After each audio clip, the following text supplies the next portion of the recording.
Assalamualaikum warahmatullahi wabarakatuh. Kali ini kita akan mempelajari tematik pada kelas 6, tema 5, wirausaha, subtema 3, ayo belajar berwirausaha, pembelajaran 4. Oh ya teman-teman, di sini Kak Wafik sediakan video lanjutan loh, dari halaman awal hingga akhir. Ada juga kelas 2 sampai kelas 6 meliputi PAI, PJOK, matematika, kurikulum merdeka, dan tematik. Kalian bisa lihat di playlist atau di channel Kak Wafik ya. Tapi jangan lupa like, comment, subscribe. Mari kita mulai pembelajarannya. Kita telah belajar banyak hal tentang wirausaha. Sekarang kita akan belajar menjadi pelaku wirausaha cilik. Apa saja yang harus diperhatikan saat akan memulai suatu wirausaha? Nah, di sini ada bacaan. Mari kita baca bersama-sama. Suatu sore, Udin dan teman-teman berkesempatan bertemu dengan Pak Gino. Beliau adalah seorang tokoh wirausahawan sukses yang sederhana dan suka berbagi ilmu. Beliau memulai usaha mainan kayu edukatif beberapa tahun yang lalu. Sekarang produknya sudah dikenal dan digunakan oleh berbagai TK dan taman bermain. Udin: Pak Gino, aku sangat kagum dengan produk buatan Pak Gino. Suatu saat nanti aku ingin bisa menjadi wirausahawan sukses seperti Bapak. Bagaimana awal mula Pak Gino memulai usaha ini? Bapak saya seorang pengrajin kayu. Sejak kecil saya sering membantu Bapak. Bapak sering membuat saya mainan dan dari sisa-sisa kayu. Mainan itu membuat saya untuk lebih mudah memahami pembelajaran matematika. Nah, kemudian saya memiliki keinginan untuk membuat berbagai mainan kayu. Saya ingin memainkan atau mainan itu juga membantu anak-anak memahami pembelajarannya.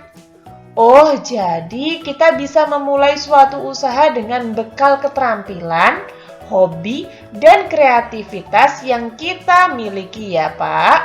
Aku gemar membaca berbagai resep makanan. Wah, mungkin suatu saat nanti aku bisa membuka usaha kue ya. Kalau kamu suka bermain bola, usaha apa ya yang bisa aku jalani di masa depan? Apakah membuat bola? Mungkin saja, biasanya kalau kita memulai minat terhadap suatu hal, ide dan kreativitas akan berkembang dengan sendirinya. Apakah ketika Bapak bermimpi membuat usaha mainan kayu, Bapak yakin akan laku di pasaran? Oh, saya tidak sekedar bermimpi, saya juga melakukan survei sebelum memulai usaha. Dari sana saya temukan bahwa banyak anak yang membutuhkan mainan yang mendidik. Ketika saya akan memulai usaha, produk sejenis belum ada di pasaran. Oleh karena itu, saya memberanikan diri memulainya. Loh, kalau hobiku membaca, usaha apa yang bisa aku lakukan nanti ya? Belum tentu aku bisa menulis buku. Tentu tidak mudah juga bersaing dengan buku-buku bagus yang ada di toko buku ya. Usaha yang kamu jalankan nanti tidak selalu berbentuk barang yang dijual. Ada berbagai usaha yang dapat menjadikan bidang usaha. Bisa saja kamu membuka perpustakaan kecil dan menyewakan buku-buku koleksimu kepada atau untuk dibaca oleh anak-anak di sekitar pemukimanmu. Betul juga ya Pak, tidak terpikir olehku sebelumnya. Perpustakaan kecil pasti menarik untuk anak-anak di sekitar rumahku. Berdasarkan pengalaman Pak Gino, apa saja kiat-kiat dalam menjalankan usaha? Modal utamanya adalah kerja keras dan pantang menyerah. Usaha yang dirintis tidak selalu mulus dalam perjalanannya.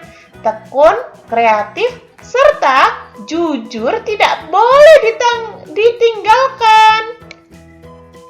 Usaha yang dimulai dengan niat dan sikap yang baik akan berbuah hasil yang baik pula. Wah, ternyata banyak ya yang masih harus kita pelajari untuk menjadi wirausahawan sukses. Tidak cukup sehari kita berguru pada Pak Gino. Boleh ya, Pak? Lain kali kami bertemu Bapak lagi. Siapa tahu kelak impian kami menjadi wirausahawan kecil bisa terwujud seperti Bapak. Tentu saja boleh. Bapak senang melihat anak-anak seumuran kalian sudah memiliki impian yang tinggi. Bapak punya keyakinan dengan bermimpi. Kita akan memiliki motivasi kuat untuk mewujudkannya. Sore itu, Udin, Edo, dan Siti pulang dengan bekal ilmu baru. Semakin kuat keinginan mereka mengikuti jejak Pak Gino suatu hari nanti. Nah, ini adalah cerita yang sangat menginspirasi ya teman-teman. Lalu ada beberapa pertanyaan nih teman-teman di halaman 161. Sikap apa yang harus dimiliki oleh seorang wirausahawan, yaitu terampil, kreatif, optimis, kerja keras, pantang menyerah, tekun, dan juga jujur. Faktor-faktor apa saja yang harus diperhatikan saat akan melakukan suatu usaha, yaitu target konsumen, modal, tempat usaha, dan strateginya gimana gitu ya. Usaha apa yang harus dibuka, misalkan barang apa yang harus dijual belikan, itu juga harus diperhatikan teman-teman. Di sini kalian bisa tulis di sini ya. Lalu apa yang harus dilakukan supaya usaha kita dikenal oleh masyarakat? Melakukan pemasaran, misalkan menggunakan iklan, reklame, dan lain sebagainya. Apa manfaat wirausahawan yang dijalankan oleh Pak Gino bagi masyarakat?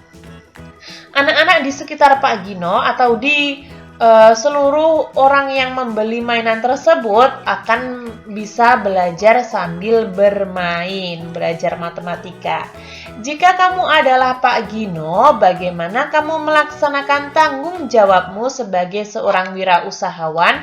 Di sini Kak Wafik sebutkan 4, namun ketika kalian ingin menyebutkan beberapa tidak apa-apa kok teman-teman.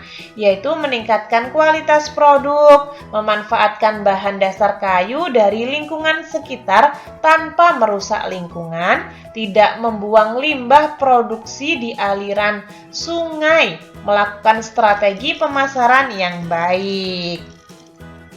Jika di sekitar tempat usahamu ada pengusaha lain yang membuka usaha serupa, bagaimana sikapmu? Yaitu meningkatkan kualitas teman-teman, pelayanan kepada konsumen, dan keamanan, kenyamanan, kebersihan, dan lain sebagainya. Itu harus kita tingkatkan.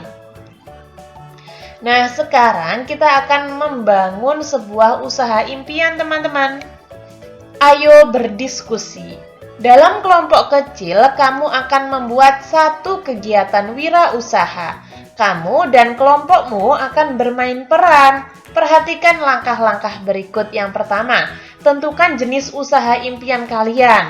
Tentukan target, tentukan harga jual produk, lalu tentukan tempat usaha, dan tentukan sikap yang harus diterapkan. Yang terakhir ini ada strategi pemasarannya itu gimana, itu harus kita pelajari terlebih dahulu. Kita harus memantapkan hal tersebut terlebih dahulu.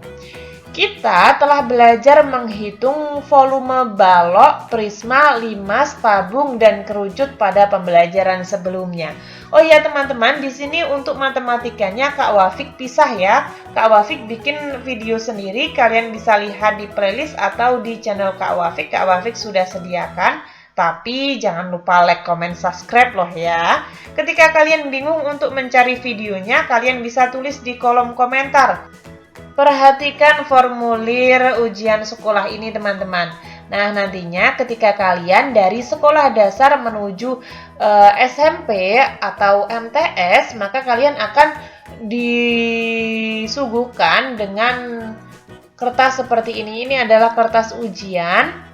Apa persamaan dan perbedaan formulir tersebut dengan formulir yang telah kamu pelajari sebelumnya? Persamaannya sama-sama sudah kita pelajari dan sama-sama memerlukan identitas diri. Perbedaannya, formulir ujian tadi digunakan pada saat melaksanakan UN atau ujian nasional, ujian sekolah. Sedangkan formulir yang sudah kita pelajari sebelumnya itu digunakan untuk pendaftaran kegiatan tertentu. Apa saja informasi penting yang kamu temukan pada formulir tersebut, yaitu petunjuk cara pengisian formulir ujian sekolah. Apakah kamu tahu bagaimana cara mengisi formulir tersebut? Nah, biasanya di kertas ujian nasional itu ada tulisan seperti ini, teman-teman. Di halaman 171 itu juga ada tulisannya di tengah-tengah ya. Nah, ini Kak Wafik tulis banyak sekali. Ketika kalian ingin tulis beberapa saja itu tidak apa-apa, teman-teman.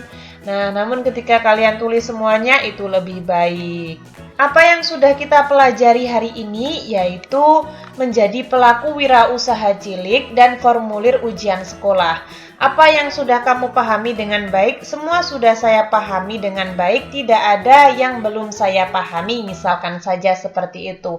Rencana yang membuat saya lebih paham, misalkan saya akan mencari informasi atau membaca buku-buku agar saya lebih paham, misalkan saja seperti itu. Apa manfaat pelajaran hari ini untuk kehidupan kalian? Banyak sekali. Salah satunya tambah wawasan, keterampilan, dan lain sebagainya. Kurang lebih seperti itu ya teman-teman. Ketika teman-teman ada saran, masih kurang paham, atau mungkin Kak Wafik salah ketik, salah pengucapan, kalian bisa tulis di kolom komentar agar Kak Wafik dapat memperbaikinya.